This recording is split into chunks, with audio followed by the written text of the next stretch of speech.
안녕하세요. 이번 생체 재료학 개론 중간 발표로 Electrospoon PCR Gelatin Composite Nanofiber Structures for Effective Guided Bone Regeneration Membranes 라는 논문에 대해서 소개할 이진이라고 합니다.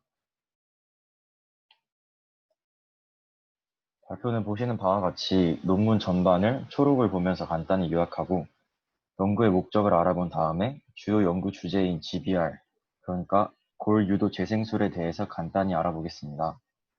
그리고 연구자들이 연구 대상으로 삼은 PCR 젤라틴 하이브리드 나노파이버를 제작하는 과정과 실험 설정을 함께 알아본 다음에 제작한 멤브레인의 물성이나 생체 적합성을 평가하는 실험들을 살펴보고 그 결과를 토대로 과연 이 물질이 생체 재료로서 적합한가에 대해서 결론을 내려보도록 하겠습니다.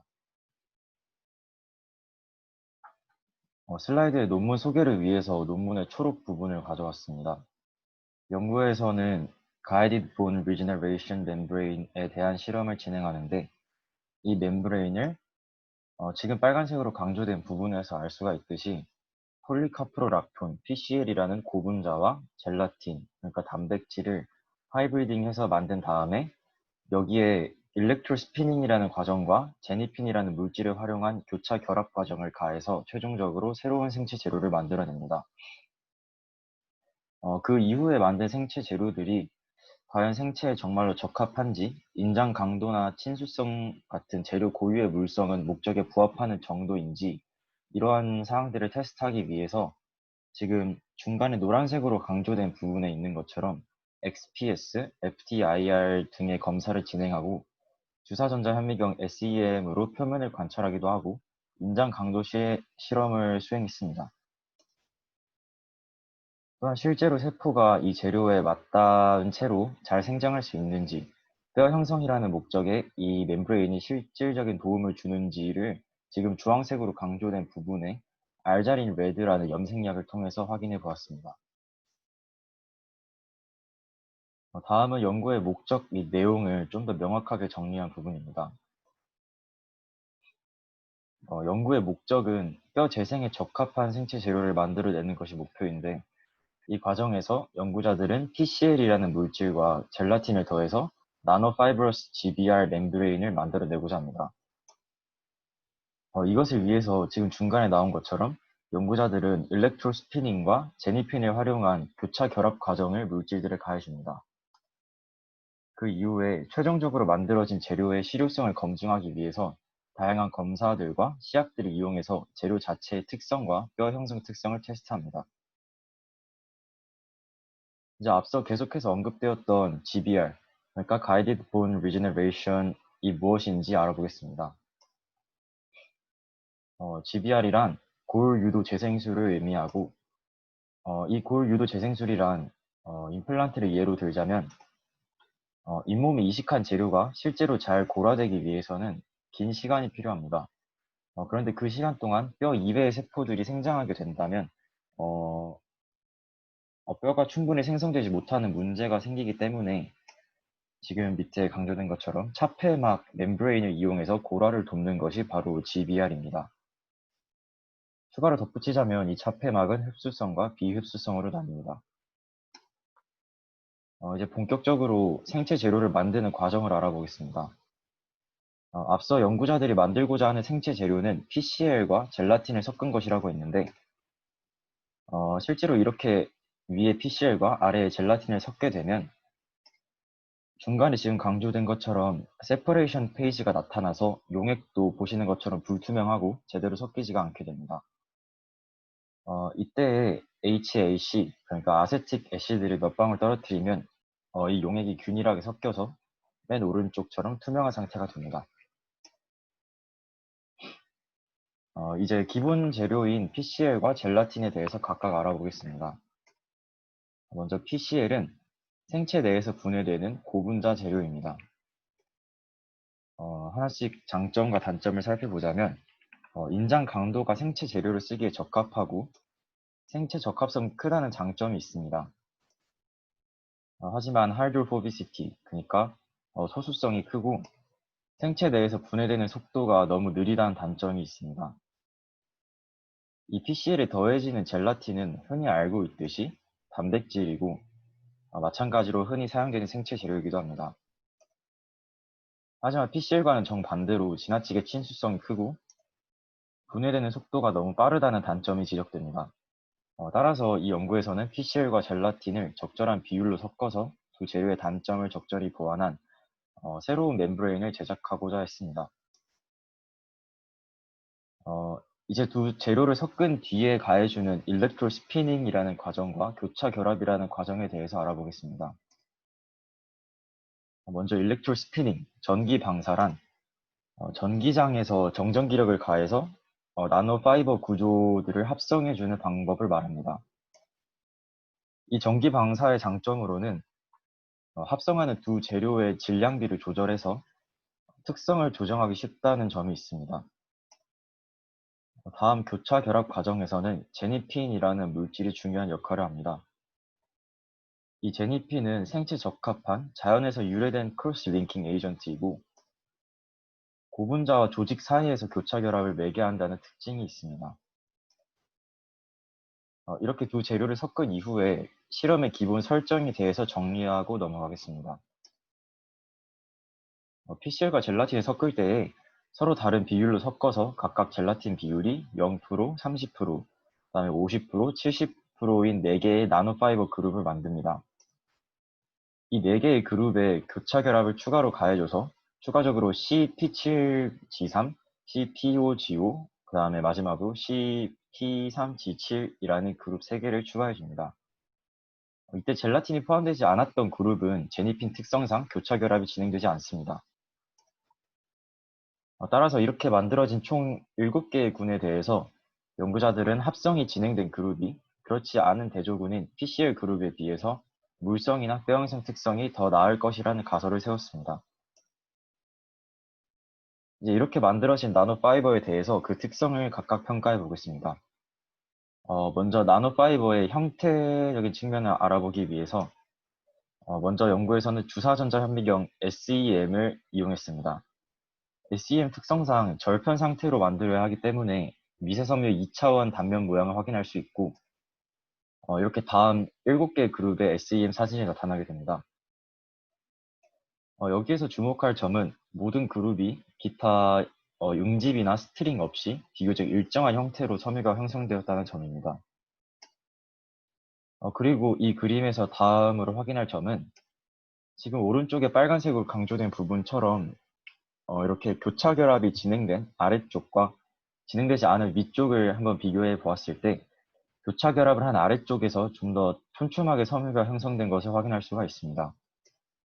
이런 현상은 전기 방사가 진행되는 과정에서 긴 시간이 소요되는 동안 젤라틴에 의해서 재료의 구조가 더 많이 변형되었기 때문이 아닐까 하고 연구자들은 논문에서 소개하고 있습니다. 이번에는 이전 슬라이드에서 왼쪽 아래 부분에 작게 나와 있었던 섬유의 크기를 비교한 그래프에 대해서 분석해 보겠습니다. 7개 그룹에서의 섬유 평균 지름은 200에서 600 나노미터였고 지금 빨간색으로 강조된 PCL 그룹을 보면 PCL 그룹이 지름이 가장 큰 것을 볼 수가 있습니다.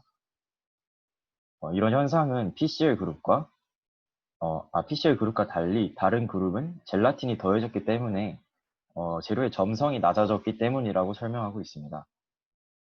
젤라틴이 섞여서 더 작은 지름의 파이버가 형성되었다는 점은 나노파이버를 형성하는 것이 목적인 이 연구에서 긍정적인 지표라고 할 수가 있습니다. 다음은 AFM, 그러니까 원자간힘 현미경의 현미경으로 섬유의 3차원 모습을 관찰해 보겠습니다. 다음 4개의 그림은 교차 결합이 진행되기 이전에 4개의 그룹을 3차원 모습을 AFM으로 관찰한 모습입니다. 이 중에서 맨 왼쪽에 빨간색으로 강조된 PCL 그룹을 대표로 보면 앞서 SEM으로 확인한 것과 마찬가지로 섬유들이 일정하게 형성된 것을 알 수가 있습니다. 그리고 이것을 통해서 나노파이버스 멤브레인이 제대로 형성됐다는 사실을 확인할 수가 있습니다. 다음으로 나노파이버의 특성을 한번 평가해 보겠습니다. 연구에서는 먼저 WCA, 그러니까 워터 컨택트 앵글을 측정했습니다. WCA는 재료 표면에 물방울을 떨어뜨렸을 때의 물방울과 재료가 이루는 접촉각을 의미하는데 이 수치를 통해서 재료 표면의 친수성 정도와 습윤성을 알 수가 있습니다. WCA의 각도가 크면 클수록 재료 표면의 친수성은 작아집니다. 이 특성은 재료 표면에 흡착하는 세포의 행동에 큰 영향을 미치기 때문에 아주 중요하다고 할 수가 있습니다. 7개 그룹의 WCA를 측정한 사진입니다. 여기서 첫 번째로 주목할 부분은 왼쪽에 젤라틴이 없는 PCL 그룹입니다. 다른 젤라틴이 더해진 그룹들과 비교를 했을 때 PCL 그룹의 각도가 유난히 큰 것을 확인할 수가 있는데, 이런 현상은 젤라틴에 포함된 아민기와 카복실기 때문에 친수성이 증가했기 때문에 따라서 접촉각은 작아졌다고 논문에서는 설명하고 있습니다. 다음 두 번째로 주목할 점은 지금 아래쪽에 강조된 교차 결합된 그룹과 위쪽에 교차 결합되지 않은 그룹의 접촉각입니다. 두 그룹의 접촉각을 비교해 보면 각도가 위쪽이 더 크긴 하지만 수치에서 큰 차이가 나지는 않는다는 것을 확인할 수가 있습니다. 즉 크로스 링킹 과정에서 표면의 수빈성이 그렇게 크게 감소하지는 않았다는 것인데, 이것은 제니핀에 의한 교차 결합 과정에서 아민기만 영향을 받고 나머지 친수성이 큰 카복실기는 그대로 남아 있었기 때문이라고 해석할 수 있습니다. 즉 이러한 특성들은 뼈 재형성에 도움을 줄 수 있는 특성이기 때문에 생체 재료로서 적합합니다. 다음 살펴볼 물성은 재료의 인장 강도입니다.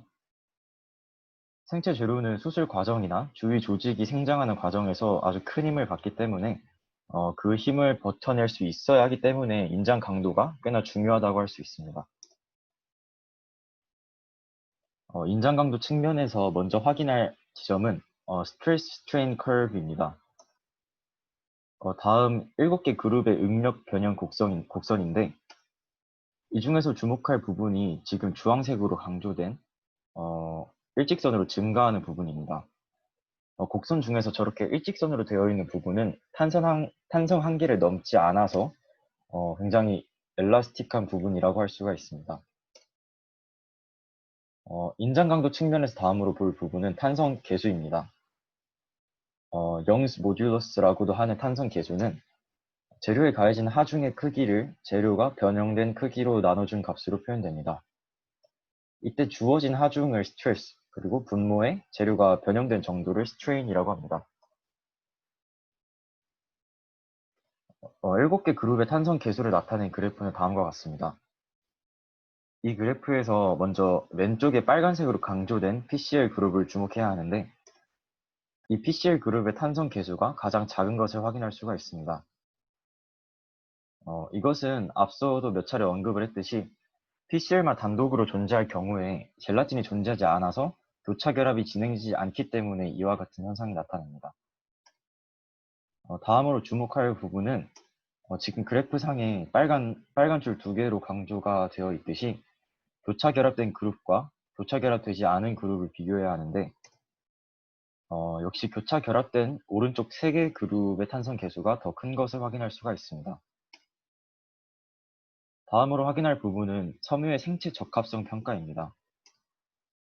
생체 적합성은 CCK8이라는 셀 카운팅 키트로 연구에서는 평가했습니다.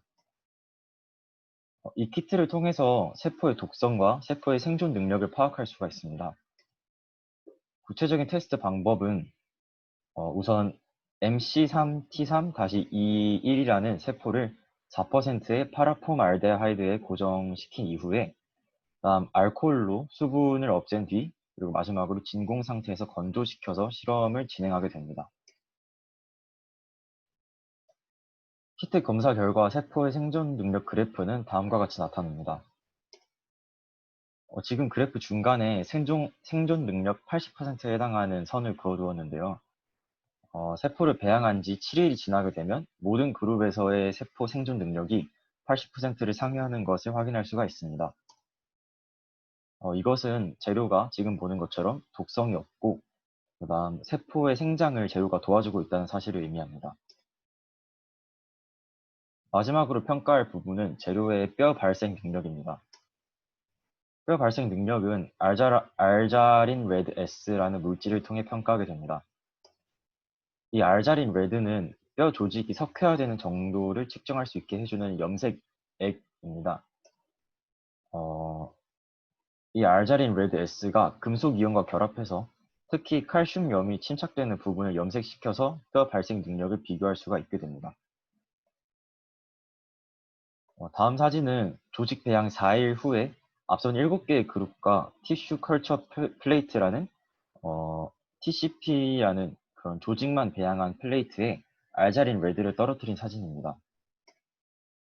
먼저 확인할 부분은 빨간색으로 강조된 TCP인데 지금 보는 것처럼 염색이 전혀 되지 않은 것으로 보아서 생체 재료 없이 조직 단독으로만 배양시킨 경우에는 뼈가 전혀 발생되지 않았음을 확인할 수가 있습니다.